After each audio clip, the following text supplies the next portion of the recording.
এইখানে মাটন চলে এসছে একদম কাঁসার বাটিতে। এক প্লেট মাটন কষার দাম 380 টাকা, 4 পিস থাকে। আর এই রকম সাইজের দেখো এক একটা পিস আছে। মাটনটা এত সুন্দর করেছে রামশ্যামের, মানে পুরো বিয়েবাড়ির মটন। দেখো এই লেভেলের সফটনেস আছে। গুড আফটারনুন সবাইকে, আরও একটা নতুন ব্লগে সবাইকে ওয়েলকাম। বেসিক্যালি এখন আছি শান্তিনিকেতনে, আর আজকের এই ভিডিওতে শান্তিনিকেতনে ভালো খাবারের খোঁজ তোমাদের দেব। মানে 23 তারিখ থেকে কিন্তু শুরু হচ্ছে শান্তিনিকেতনে পৌষ মেলা, আর পৌষ মেলার মাঠে কিন্তু অনেক দিন বাদে আবারও পৌষ মেলা হচ্ছে 6 দিনের জন্য। 23 তারিখ সোমবার থেকে শুরু। আর এই পৌষ মেলার উদ্দেশ্য করে কিন্তু অনেক মানুষ বিভিন্ন জায়গা থেকে শান্তিনিকেতন বোলপুর ঘুরতে আসে। তার সঙ্গে সোনাঝুরি হাট তো আছেই, বাট বোলপুর শান্তিনিকেতন আসলে ভালো কোথায় খাওয়া দাওয়া করতে পারবে বা দুপুরের লাঞ্চ সেরে নিতে পারবে, আজকের ভিডিওটা কিন্তু সেটা নিয়েই। এমনিতেই তো শীতকালে বোলপুর শান্তিনিকেতনে প্রচুর মানুষজন আসে, তার মধ্যে পৌষ মেলা এবং শনি রোববার হওয়ার কারণে একদম জমজমাট কিন্তু এই সোনাঝুরি হাট। আর আমরা যে হোটেলে আছি সেটা কিন্তু একদম সোনাঝুরি হাটের মধ্যেই, তার জন্য প্রচণ্ড জমজমাট। বাইরেটা সব কিছুই তোমাদের দেখাবো। আর আমরা যে খাওয়া দাওয়া করবো সেটা রামশ্যাম রেস্টুরেন্টে। আমি অনেক বছর আগে রামশ্যামে খেয়েছিলাম, বর্তমানে কেমন কি কোয়ালিটি আছে না আছে, দাম কি আছে, সমস্ত কিছু নিয়ে কিন্তু আজকের এই ভিডিও তোমরা দেখতে পাবে। বাট আজকে যেহেতু শনিবার, প্রচণ্ড ভিড়, সব জায়গায় এত লাইন পড়েছে, আমি জানি না কতটা ডেডিকেটেড তোমাদের ব্লগ দিতে পারবো, বাট মোটামুটি একটা আইডিয়া দিয়ে দেবো যে হ্যাঁ এইরকম খাবার দাবার পাওয়া যাচ্ছে, এই দাম আছে। তোমরা যদি শান্তিনিকেতনে প্ল্যান করো তাহলে তোমাদের কেমন কি খরচা হতে পারে, বা এই প্রাইসে তোমরা কি কি পেতে পারো রামশ্যাম রেস্টুরেন্টে। কারণ রামশ্যাম রেস্টুরেন্ট কিন্তু একটা পপুলার রেস্টুরেন্ট এই শান্তিনিকেতনে। এই হচ্ছে শান্তিনিকেতনের সেই সোনাঝুরির হাট, কত জমজমাট দেখো পৌষ মেলার জন্য। আর এই সোনাঝুরি হাট কিন্তু এখন সব দিনই বসে, শুধু শনিবার নয়। চলে এসেছি এখন আমরা লাঞ্চ করতে রামশ্যাম রেস্টুরেন্টে। আর এনাদের খাবার কিন্তু বেশ ভালো, আমি অনেকদিন আগে একবার খেয়েছিলাম। আর এখানে বেসিক্যালি থালি সিস্টেম, মেনু যেটা আছে তোমাদের এখানে দেখিয়ে দিচ্ছি। এই 190 টাকার বেসিক ভেজ থালিটা তোমাদের নিতেই হবে। কী কী আছে ওপরে দেখতে পাচ্ছ, তার সঙ্গে আলাকাটে তোমরা ননভেজ বা ভেজ আইটেম অ্যাড করতে পারবে। এই হচ্ছে টোটাল মেনু। এখানে কিন্তু আগে তোমাদের ভেজ থালিটা অর্ডার দিতে হবে, দেন ওই সাইডে কুপন নিয়ে লাইন দিতে হবে, তারপর যা যা তোমরা অর্ডার দেবে সেটা ভেতরে গিয়ে অর্ডার দিতে পারো। মোটামুটি এইরকম সিস্টেম আছে। এইদিকে কুপন কেটে দেন আমাদের ভেতরে লাইন দিতে হবে। কি লাইন পড়েছে দেখো, সব জায়গাতেই আজকে বিশাল লাইন। এখন দেখি কতক্ষণে খাবার পাওয়া যায়, 1:30-2টো মতো বাজে। আর এই হচ্ছে সোনাঝুরি হাট, একদম সোনাঝুরি হাটের সামনেই রেস্টুরেন্টগুলো। এইখানে আমরা লাইন দিয়েছি, বেসিক্যালি টোকেন নাম্বার ধরে ডাকবে, তো সেই অনুযায়ী আমাদের ভেতরে যেতে হবে রেস্টুরেন্টে। বসে গেছি আমরা কিন্তু রামশ্যাম রেস্টুরেন্টের ভেতর। এইরকম সুন্দর বাঁশের অ্যাম্বিয়েন্স দেখতে পাচ্ছ। আর থালি আমাদের চলে এসছে, যেটা এনাদের বেসিক থালি, 190 টাকা দাম। এই থালিটা নিতেই হবে, নট শেয়ারেবল। ভাত, ডাল, এই তরকারি এগুলো আনলিমিটেড। ভাত আছে, এইদিকে ভাজা আছে, শাক আছে, স্যালাড, পাঁপড়, তার সঙ্গে এখানে চাটনি, ডাল, আলু পোস্ত আর শুক্তো। এই হচ্ছে এনাদের বেসিক থালি। ওপরে ঘি দিয়ে গেছে। এর সঙ্গে আলাকাটে আমরা নিচ্ছি মাটন কষা, এছাড়াও মাছের অপশান আছে, অনেক কিছু পেয়ে যাবে। আর এই একটা করে ছোট জলের বোতল কিন্তু এই থালির সাথেই কমপ্লিমেন্টারি থাকে। আর পুরোটা দেখো কাঁসার থালায় সার্ভ করেছে।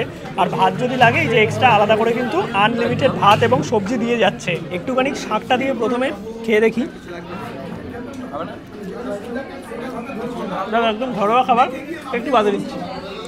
আর শাক দিয়ে প্রথমে খাওয়ার পর এইদিকে আছে হচ্ছে বেগুন ভাজা। বেগুন ভাজা আলাদা করে দেখানোর কিছু নেই। এইখানে আছে শুক্তো, আর শুক্তোর মধ্যে এরকম দেখতে পাচ্ছি উচ্ছে টুচ্ছে আছে। খুবই পাতলা লাগলো আমার টেক্সচারটা দেখে। বাকি একটু টেস্ট করে দেখি। প্রচণ্ড ভিড় আছে তো আমি আগে দেখিনি, তারপর জমিয়ে খাওয়া দাওয়াটা করবো। আর পুরোটা কিন্তু এরকম কাঁসার থালাবাটিতে সার্ভ করা হয়েছে। একটু শুক্তোটা খেয়ে দেখি।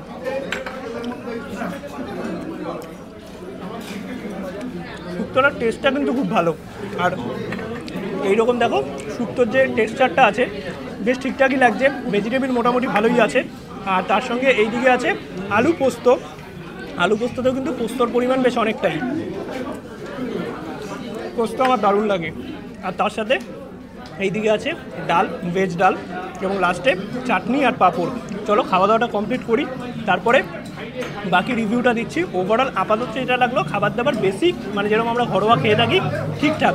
আর যে ভাত আছে বা সবজি আছে এগুলো কিন্তু রিপিটেবল, আনলিমিটেড। আলাকাটে মাটন নিয়েছি, মাটন আসুক তারপর তোমাদের দেখাচ্ছি। খাওয়া দাওয়া চলতে চলতেই কিন্তু এইখানে মাটন চলে এসছে একদম কাঁসার বাটিতে। এক প্লেট মাটন কষার দাম 380 টাকা, 4 পিস থাকে। আর এই রকম সাইজের দেখো এক একটা পিস আছে, আমি একটা পিস নিলাম। আর এইদিকে দেখো বেশ চর্বির পিস কিন্তু দিয়েছে। এই যে এইরকম দেখো চর্বিযুক্ত সমস্ত পিস আছে। কি এই পিসটা তোমার নেবে? চলো, এই দেখো চর্বিযুক্ত একদম লাল লাল পিস। আর এখানে যেহেতু কষা, তো ঝোল একদম অল্প একটু নিই আগে, তারপর টেস্ট করে দেখি। ঝোল হয়তো চাইলে দেবে। আর আজকে ব্লগটা একটুখানি ক্যাজুয়াল হচ্ছে, তোমরা যদি শান্তিনিকেতন এর মধ্যে আসো তাহলে এই জায়গায় খাওয়া দাওয়া করতে পারো, কারণ এত ভিড়ের মধ্যে প্রপার রিভিউ দেওয়া কিন্তু পসিবল নয়। খাওয়া দাওয়া তো আমাদের চলছে, বাট মাটনটা এত সুন্দর করেছে রামসামের, মানে পুরো বিয়েবাড়ির মটন। দেখো এই লেভেলের সফটনেস আছে, আর কারিটা একদম অ্যাকুরেট বিয়েবাড়ির মাটনের। কেমন লাগলো দাদা? খাবার দারুণ দারুণ। খাওয়া দাওয়া আমাদের হয়ে গেছে, আর খাবার দাবার কিন্তু বেশ ভালোই ছিল, ঘরোয়া রান্না ছিল, আর মাটনটা বেশ ভালো করেছিল। মাটনটা পুরো একদম বিয়েবাড়ির মতো ছিল। ওভারঅল যদি বলতে হয় খাবার দাবার কিন্তু রামসামে বেশ ভালোই। তোমরা চাইলে ট্রাই করতে পারো যদি শান্তিনিকেতন ঘুরতে আসো। ঘড়িতে সময় এখন 3:30 মতো। আবারও চলে আসলাম সোনাঝুরি হাটের সামনে, তার কারণ আমাদের যে হোটেল আছে সেটা কিন্তু একদম রিসর্টের কাছেই। আর কত জমজমাট দেখো এই সোনাঝুরি হাট, প্রচুর জিনিসপত্র পাওয়া যাচ্ছে। তোমরা তোমাদের পছন্দ মতো জিনিস কিন্তু কিনতে পারবে। কি বলছো? দেখলে হবে না, কিনতে হবে।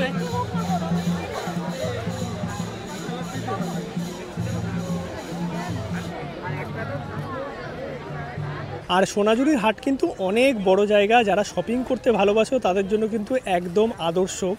কত জিনিসপত্র পাওয়া যাচ্ছে দেখো। চলো এখন আমরা আগে ব্রেকফাস্টটা সেরে নিই। খাওয়া দাওয়া তো আমাদের হয়ে গেছে, আর এখন আমরা সোনাঝুরি হাট ঘুরে দেখছি। ঘড়িতে সময় 4টে মতো। কত অপশান বলো, মানে আমরা আগেও এসেছি কিন্তু এই পৌষ মেলার টাইমে প্রথমবার। অনেক দোকানপাট বসেছে, অনেক লোকজন, মানে বেশ জমজমাট, আগের থেকে অনেক বেশি। 4টে মতো বাজে, কত মানুষ দেখো এই সোনাঝুরি হাটে। আর সেটা দেখেই বোঝা যাচ্ছে যে কতটা জমজমাট। পৌষ মেলার টাইমে তো এরকম মানে ভিড়টা থাকেই, আর পৌষ মেলা মাঠের যে প্রাঙ্গণ আছে সেখানে কিন্তু আরও ভিড় থাকবে। 23 তারিখ থেকে মেলা। ওভারঅল কেমন লাগছে বলো? ওভারঅল এক্সপিরিয়েন্স খুব ভালো, যেহেতু বন্ধুদের সাথে এসেছি তাই এক্সপিরিয়েন্স আরও ভালো। খাওয়া দাওয়াও খুব ভালো ছিল, বাট পার্সোনালি আমার ভেজ থালিটা বেশি ভালো লেগেছে। আর মেলা তো ভালোই লাগবে। ঘড়িতে সময় এখন 5:30 মতো। এখনো কত জমজমাট দেখো সোনাঝুরি হাট। মোটামুটি 6:30 অবধি খোলা থাকে। আর এই হচ্ছে সন্ধ্যেবেলায় আমাদের হোটেল, কত সুন্দর লাগছে দেখো। আর সামনেই হচ্ছে সোনাঝুরির হাট, এখনো মার্কেট বসে আছে। ঘড়িতে সময় 6:30 মতো। কত জমজমাট দেখো। সন্ধেবেলায় কিছুক্ষণ সময় কাটালাম আমরা সোনাঝুরি হাটে, তারপর চলে আসলাম কঙ্কালীতলাতে মায়ের দর্শনে। আর টোটোতে আমাদের ভাড়া নিল 200 থেকে 250 টাকার মধ্যে পড়বে। আমাদের 250 টাকা নিয়েছে, বাট 200 টাকাতেও তোমরা পাবে। যাওয়া আসা মিলিয়ে একটা টোটোয় 5 জন।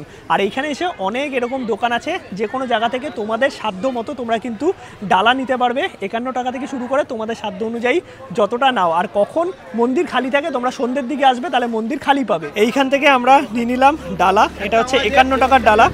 মন্দির কখন অবধি খোলা থাকে দিদি? মন্দির এই 8:30টা। আর কখন খোলে সকালবেলায়? 7টা, 7:30টা। আচ্ছা, আর এখানে যদি কেউ ভোগ খেতে যায় তখন কি ব্যবস্থা আছে গো? সেটা তুমি ফোন করে দেবে, এখানে কার্ড নিয়ে যাবে, ফোন করে দেবে। আচ্ছা, আমি কুপন কেটে রেখে দেবো। আচ্ছা তোমাদের কার্ড আছে, একটু দেখাবে? আর এই দিদির দোকান থেকে তোমরা কিন্তু নিয়ে নিতে পারো ডালা। এই যে আমরা সবাই ডালা নিলাম এখান থেকে। চেলি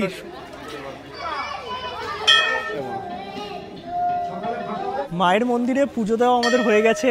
খুব ভালো দর্শন হলো, একদম ফাঁকা ছিল এখন।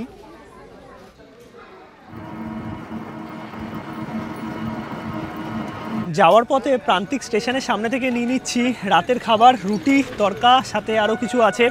আর এই প্রান্তিক স্টেশনের সামনেই কিন্তু তোমরা অনেক এরকম দোকানপাট পেয়ে যাবে, যেখান থেকে চাইলে খাবার দাবার নিয়ে নিতে পারো। ব্লগটা তোমাদের কেমন লাগলো অবশ্যই কিন্তু কমেন্টে জানাও। ভিডিওটা ভালো লাগলে একটা লাইক করো, শেয়ার করো, চ্যানেলটা সাবস্ক্রাইব করো। মোটামুটি তোমাদের ইনফরমেশন দেওয়ার চেষ্টা করেছি খাওয়া দাওয়া নিয়ে।